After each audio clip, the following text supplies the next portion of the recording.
Bonjour à toutes et à tous et bienvenue sur cette nouvelle vidéo dans laquelle aujourd'hui on va voir une sortie aux échecs qui est la Gyuchi Piano. Alors la partie commence par 4, les noirs répondent par E5, donc qui est un des coups les plus joués contre E4. On a aussi la sicilienne avec C5. Bon, dans ce cas-ci les noirs optent pour E5. Les blancs vont jouer cavalier F3, donc ici ils attaquent le pion en E5. Les noirs vont tout simplement venir le défendre en jouant cavalier C6, donc défend le pion et développe une pièce. Et là, les blancs vont jouer fou C4, donc qui rentre, comme je l'ai dit, dans une italienne. Alors ici, les blancs ont plusieurs choix. Ils ont donc fou C4, ils ont fou B5 qui rentre dans une espagnole, et ils ont D4 qui rentrerait dans une écossaise. Donc ce sont les lignes les plus jouées. Donc fou C4 est joué. Les noirs vont faire de même, ils vont développer leur fou en jouant fou C5. Alors pourquoi les blancs développent leur fou sur C4 et par exemple pas leur cavalier en C3? C'est parce que ils vont probablement continuer avec le plan de petit roc. Oh, donc après fou C5, les blancs vont jouer C3. Alors C3 est a tout simplement pour but d'appuyer la poussée D4 plus tard, enfin d'ici quelques coups quoi, pour faire un peu de contre sur le centre. Donc les noirs eux jouent cavalier F6, hein, donc avec l'idée de faire aussi un petit roc aussi vite qu'ils le peuvent. Bon, les blancs ont aussi cette possibilité de venir faire leur roc, mais ils vont tout de suite jouer le coup D4. Alors D4 est un coup très fort, donc si les noirs jouent fou B6, tout simplement les blancs vont tout simplement jouer D prend E5. Et si les noirs viennent capturer le pion en E4, on a simplement Dame D5 qui menace mat en F7 et qui attaque le cavalier en E4. Alors après fou B6, attendez, après D4 pardon, le coup le plus joué et qui semble le plus logique, c'est tout simplement E prend D4. Alors après E prend D4, les blancs ont plusieurs choix, donc ils peuvent reprendre du pion C tout en gardant un contrôle du centre, ou ils peuvent tout de suite jouer le coup E5.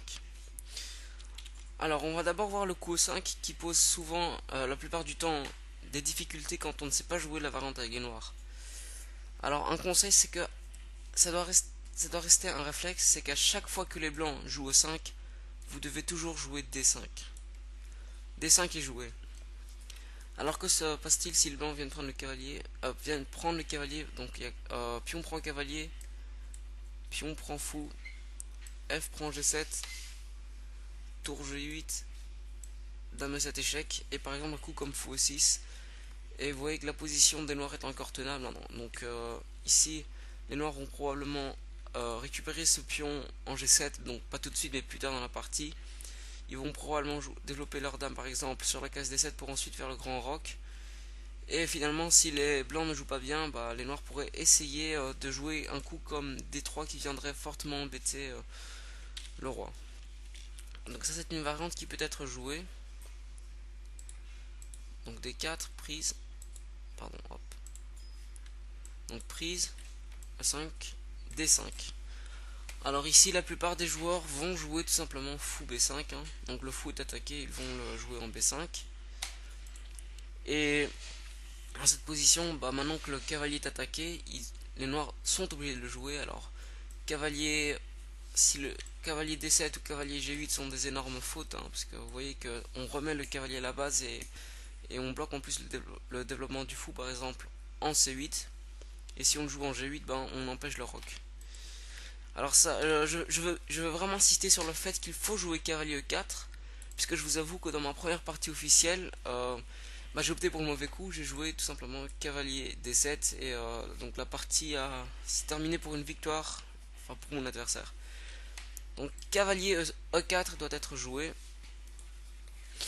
et là les blancs peuvent tout simplement faire un coup comme par exemple C prend D4, et on est dans une position qui est à peu près égale dans des deux côtés. Donc si vous obtenez cette position, c'est déjà assez bien pour les noirs. Et ensuite vous pouvez continuer par un coup comme fou E7 ou même fou B4 échec si vous le souhaitez. Alors, donc si les blancs ne décident pas de pousser et qu'ils font C prend D4, alors ici les noirs donc ont leur fou en C5 attaqué, vont donc devoir le jouer. Alors fou B6 est une possibilité, mais c'est un peu trop passif pour les blancs. Vous voyez qu'ils ont quand même un fort centre de pion. Et donc là, ils pourraient envoyer E5 tout simplement pour gagner plus d'espace au centre, même s'il y a D5 en contre.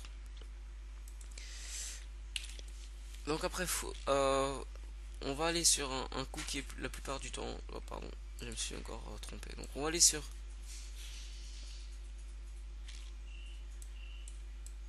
On va aller sur une variante qui est la plupart du temps jouée, donc fou B4 échec. Alors après fou B4, les blancs ont plusieurs possibilités, donc ils ont fou D2 ou cavalier C3. Alors on va voir toutes les possibilités. Donc roi F1 est un coup aussi, mais il n'est pas vraiment conseillé. On va simplement voir fou D2. Donc après fou D2, vous voyez que le pion en E4 n'est pas protégé, donc les noirs peuvent tout simplement venir le prendre. Donc après par exemple cavalier prend E4, le coup forcé, hein, parce que c'est la meilleure continuation pour les blancs ici. Si vous le faites pas, c'est pas grave, mais voilà quoi. Donc vous avez ici tout simplement fou prend B4, et vous avez aussi fou prend F7. Alors on va voir le coup fou prend F7, qui a l'air intriguant. Donc fou prend F7 échec. Donc le roi est un peu forcé de prendre, parce que s'il va en F8, ce serait un pion gratuit, et le roi est déroqué. Donc roi prend F7. Et maintenant on peut jouer tout de suite dame B3, ou alors on peut tout simplement jouer l'intermédiaire, fou prend C4, et sur cavalier prend on aura, pardon, donc je montre, fou prend B4, cavalier prend, et là la dame B3 et on récupère la pièce, et les blancs ont finalement obtenu une meilleure position. Donc ici vous pouvez aussi jouer tout de suite dame B3, donc ça change pas grand chose, mais voilà. Donc voilà les variantes pour fou D2. Alors, donc si vous prenez tout de suite, par exemple, le fou en B4, après cavalier prend B4, ici les blancs ont simplement dame B3, donc qui attaque le cavalier et qui donc va regagner le pion en F7. Alors fou D2 est une possibilité, et on a aussi cavalier C3 qui rentre dans le gambit gréco, où les blancs donc sacrifient le pion en E4. Alors ici, après cavalier C3, les noirs vont venir prendre en E4. Et après la prise, c'est un coup qui semble assez étonnant, c'est petit roc qui sera joué par les blancs. Alors ici, les noirs ont plusieurs choix. Ils peuvent décliner le gambit ou accepter le gambit. Alors la manière de le décliner, si les blancs en tout cas ne connaissent pas vraiment la théorie, c'est par exemple fou prend C3, pion prend C3 et D5. Et les noirs rentrent dans une partie assez gagnante, donc ils ont un pion en plus et ils ont un bon cavalier sur une case forte en E4. Donc ça serait vraiment bien pour les noirs et mal pour les blancs. Alors après fou prend, quel est le coup théorique pour les blancs?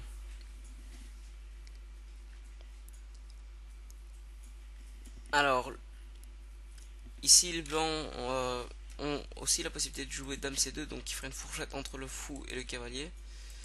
Mais le coup qui est le plus joué dans ce gambit gréco, c'est tout simplement D5. Et oui, un coup dévastateur. Donc les noirs ont le choix entre cavalier A5, cavalier E5 et cavalier E7. Donc on va rapidement voir ce que cavalier E7 donne. Après cavalier E7, on a simplement B prend C3. Donc si les noirs viennent recapturer le pion, on a simplement dame D4. Et là c'est vraiment gagnant pour le blanc, puisqu'il menace la faiblesse en G7 et attaque le cavalier qui se trouve en C3. Donc après la prise, les noirs ne sont pas vraiment obligés de prendre, ils peuvent jouer un coup comme cavalier D6 qui est le coup de l'ordinateur. Mais vous voyez que même après cavalier D6, les blancs ont une position assez confortable. Par exemple après fou D3, les noirs ne pourront pas développer aussi facilement leur fou en C8. Alors imaginons que les noirs viennent jouer cavalier E5. Alors là vous vous dites, oula, ça sent mauvais puisque je vais récupérer le fou, mais il va aussi à son tour prendre mon fou. Alors vous ne devez pas avoir peur, vous allez tout simplement capturer le fou.